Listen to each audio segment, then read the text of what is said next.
Halo, ketemu lagi sama aku Vira Kania Arman. Dan di video kali ini aku bakal jawab pertanyaan teman-teman yang udah komen di video sebelumnya, yaitu gimana sih Kak tips belajar. Oke, kali ini aku bakal ngasih tips belajar ala Vira. Yang pertama adalah pastinya berdoa dulu dong.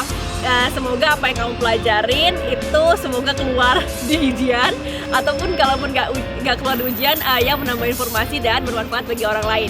Yang kedua adalah kenali diri kamu, karena menurut aku ini sebenarnya kayak trial and error gitu sih. Soalnya dulu aku juga harus mencari-cari apa sih metode yang terbaik buat belajar.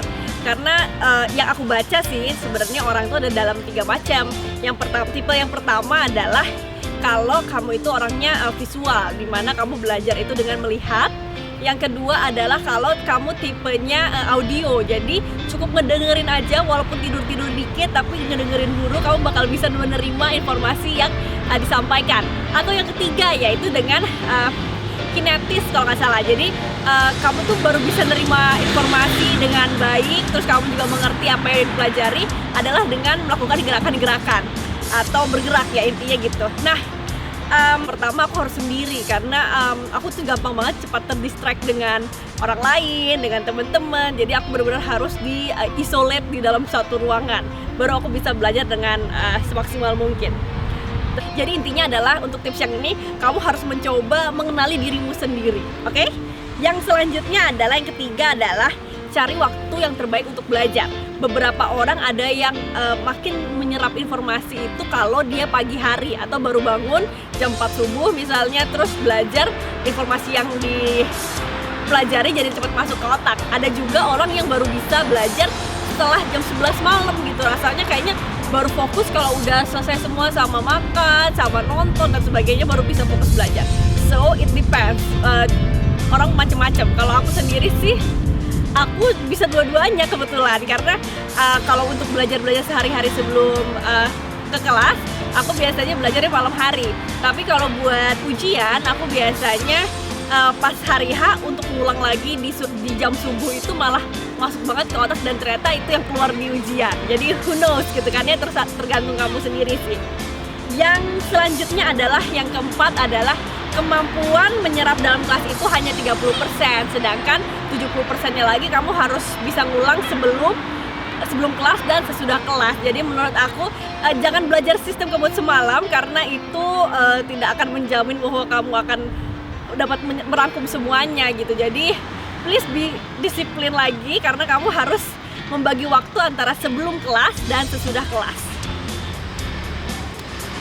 Yang kelima tentu saja self-discipline. Ini paling susah sih, gimana kamu bisa memfokuskan diri kamu bahwa apa sih goals kamu, terus tulis gede-gede. Kalau aku sih dulu suka nulis gede-gede, jadi aku bikin satu karton gede, terus tulisannya short term, medium term, sama long term goals aku tuh apa. Dulu aku udah bikin itu dari SMP, jadi aku dulu nulis SMA aku mau di mana, kuliah aku pokoknya pengen masuk ITB jurusan apa, dan itu semuanya ada di samping meja belajar. Jadi kalau misalnya aku tiba-tiba males banget buat belajar, atau tiba-tiba aku pengennya santai-santai terus, aku harus lihat lagi target itu. Jadi aku semangat lagi untuk bisa meraih target tersebut. Oh iya, satu lagi adalah belajar itu nggak bisa fokus dalam 1 jam full belajar baru kamu istirahat misalnya setengah jam. Jadi menurut aku gimana kamu bisa mendingan dibagi-bagi 30 menit belajar, 15 menit istirahat, 30 menit belajar, 15 menit lagi istirahat gitu. Jadi lebih baik setengah ada break dibandingin kamu fokus full terus baru di akhir ditaruh breaknya yang agak panjang. Itu kalau menurut aku ya. Terus yang keenam adalah kamu harus bikin suasana yang kondusif. Kalau perlu Instagramnya dimatiin dulu, sosial medianya dimatiin dulu, dimana kamu jadi nggak ke distract pengen ngecek notification atau pengen komen di foto terbaru temen kamu dan sebagainya. Jadi fokus dulu belajar, nanti kalau kamu udah selesai semua belajar baru kamu lihat-lihat lagi sosial media. Kalau dulu aku pakai kalau aplikasi di Mac aku pakai Focus itu, jadi aku ngeblok website kayak Facebook, kayak Instagram, biar aku nggak ngecek itu lagi, atau YouTube aku juga nggak ngecek itu lagi, karena biasanya tangan aku tuh suka gatel pengen lihat update dan sebagainya. Jadi itu aku blok di laptop aku. Yang kedua adalah biasanya kalau HP aku airplane mode sih untuk fokus belajar.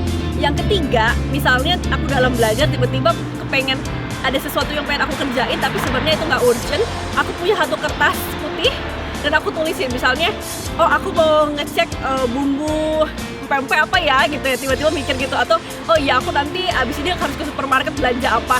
Itu keganggu di pelajaran aku sih, jadi makanya aku tulis itu biar aku nggak lupa. Nanti kalau setelah selesai belajar aku baru buka lagi tuh, oh ini loh kertas putih yang harus aku kerjain apa aja sih. Dan yang terakhir adalah bikin goals kecil dan kamu harus memberikan reward. Kalau aku dulu suka banget kalau di kampus dulu ya, aku tuh misalnya aku harus belajar bab-bab ini. Terus nanti kalau aku udah selesai, aku misalnya boleh nyalon, atau aku boleh pedicure, atau something, aku boleh pijat dan sebagainya. Jadi reward ke diri sendiri itu penting sih. Gimana jadi kita menghargai diri kita yang udah bekerja keras cukup lama, dan kita memberikan sedikit reward, jadi semangat lagi untuk belajar lagi. Mungkin itu aja tips dari aku. Terima kasih telah nonton. Kalau kamu ada komen, ada saran, atau ada pertanyaan, silahkan tulis di bawah. Nanti insya Allah aku balas. Sampai ketemu di video selanjutnya ya. Jangan lupa untuk like dan subscribe. Dadah!